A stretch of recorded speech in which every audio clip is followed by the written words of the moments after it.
Welcome to Nasdaq Trade Talks. I'm Jill Malandrino, Global Markets Reporter at Nasdaq. Joining us for this segment, we have Rayne Steinberg, CEO of Arca, an asset management firm focused on investing and innovating in digital assets, which announced the launch of its first venture-focused fund. Rayne joins us to discuss how blockchain is influencing investment fund creation, much the same way ETFs transformed the mutual fund and asset management industry. Rayne, it's great to see you as always. Welcome back to Trade Talks. Thanks, Jill. Thanks for having me. You got it. And currently, numerous steps and intermediaries are involved in buying or selling a fund. Why is it so cumbersome and inefficient? Well, when you think about it, our fund technology, our commingled fund technology is really quite old. So you had commingled funds invented in the 20s, that's 1920s, the SEC Act of 1940, which regulated those funds.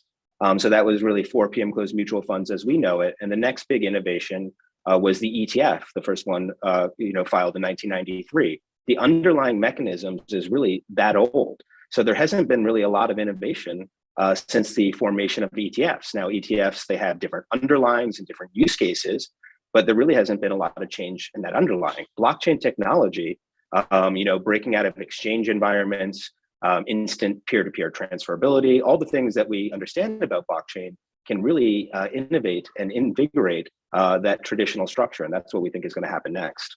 And Arca recently published a white paper, Blockchain Transferred Funds, or BTFs, the new frontier for investment funds. What is a BTF, and why do you think it will be the next iteration of our financial system?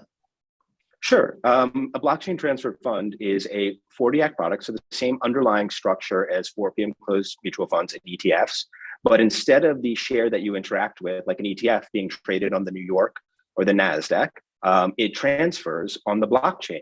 So me and you could peer-to-peer transfer a regulated 40 Act commingled investment product instantaneously in any size, instantly settled, immutably on the blockchain. So that kind of step function that ETFs gave over 4 p.m. closed mutual funds, we think blockchain transferred funds are going to do the same thing that ETFs did to mutual funds.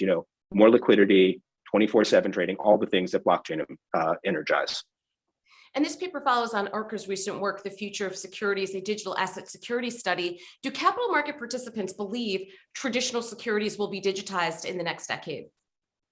Yeah, that was really eye-opening to me. Obviously, we have a lot of belief in that, Jill, as we're all in on digital assets here at Arca, both on the investment side and building these type of structures. So it really was an information gathering paper. We wanted to see what sophisticated market participants thought.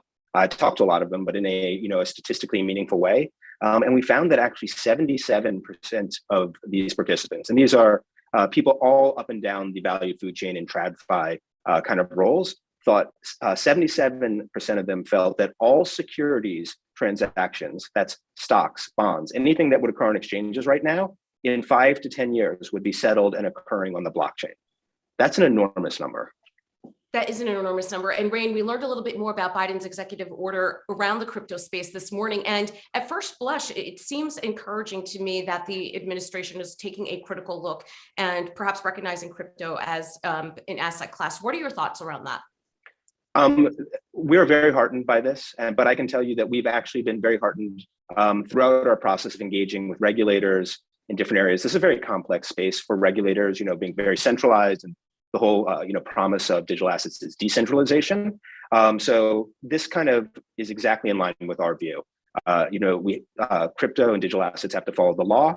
We're very interested in investor protection, being illegal, stamping out illicit activity. All of those things that they're talking about investigating and looking into are completely appropriate for regulatory bodies and governments to look into. And it didn't seem heavy-handed at all. And all of our clients, we deal with institutions, they need regulatory clarity here. So, as big as the digital asset space is, it's tiny compared to traditional finance.